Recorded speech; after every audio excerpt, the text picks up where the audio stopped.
नहीं, देखिए, इस सवाल का आधा हिस्सा उससे मैं इत्तेफाक करता हूँ कि पिछली सरकारों ने वक्फ को लूटा है, इसमें कोई दो राय नहीं। कांग्रेस और समाजवादी के टाइम में ऐसे आदमी को चेयरमैन बनाया जाता था जो पिछले 20 साल से 30 साल से पार्टी की दरियां बिछा रहा है और उसे कुछ नहीं मिला, उसे उठा के चेयरमैन बना दिया वक्फ बोर्ड का। और उसने 20 साल जो खर्च किया था पार्टी के ऊपर वक्फ संपत्तियों से अपना, उससे 10 गुना निकाल लिया। तो ये लूट मची है। दिल्ली के अंदर 250 प्रॉपर्टी ऐसी है, 250 प्रॉपर्टी, और वो बिगों में है। मेरे पास लिस्ट है, कहोगे तो मैं आपको दे दूंगा। वो बिगों में है, 11 बीघे, 17 बीघे, 5 बीघे, 7 बीघे, इस तरह है। अगर उसका सिर्फ किराया मुसलमानों को मिल जाए तो दिल्ली में एक भी मुसलमान गरीब ना बचे। और वो सारी संपत्तियां सरकार उसकी एजेंसियों के पास है, केंद्र सरकार उसकी एजेंसी, दिल्ली सरकार और उसकी एजेंसी, सारी उनके पास है, इसमें कोई दो राय नहीं है। लूट आम आदमी ने नहीं मचाई वक्फ में। आम आदमी ने तो ज्यादा कितना किया, अगर एक प्रॉपर्टी उसके पास है तो उसका किराया नहीं दिया, साल 2 साल का किराया खा गया। लेकिन प्रावधान ये था कि जब चाहे उसको खाली करा लेते थे। और 95 वक्फ एक्ट में तो बाकायदा सीओ को इतना पावर दे दिया गया था कि वो एसडीएम के थ्रू खाली करा ले।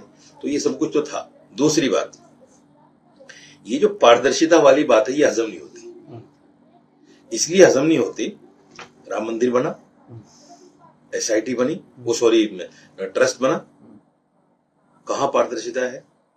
70 बार इतने सारे कैमरे होने के बावजूद 70 बार चोरी, और चोरी का माल बाग में बैठकर बंटवारा।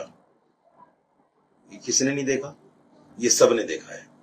और राम मंदिर की लूट सामने आने के बावजूद कई सारे मंदिरों से आवाज उठना शुरू हो गई, साउथ के जो बड़े बड़े मंदिर हैं उनमें भी।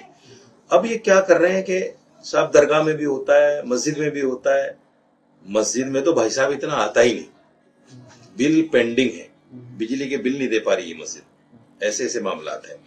तो मैं ये कहना चाहता हूं, जो अपने मंदिर में भगवान के घर में जो चोरी कर गए, वो हमारे यहाँ वक्त में पारदर्शिता लाएंगे? कैसे लाएंगे? मैं तो नहीं समझ पा रहा हूं उस चीज को। तो ये जो पारदर्शिता वाला मैटर है ये बिल्कुल झूठा नैरेटिव है, झूठा एंगल है। मुसलमान चूंकि हिंदू सरकार को शायद वो प्रॉपर्टी न दे, इसलिए हिंदुओं को उसमें घुसाया जा रहा है, ताकि वो दो रहेंगे तो कहीं ना कहीं अपने असर और रसूख से उस जगह को सरकारों को सौंपना शुरू कर देंगे। तो इसलिए, और ये मुसलमानों का मजहबी मामला है, ये सियासी मामला नहीं है। क्योंकि वक्फ जो करता है आदमी वो अल्लाह के लिए करता है, और ये हमारे पुरखों की जमीनें हैं जिन्होंने अल्लाह के लिए वक्फ की है।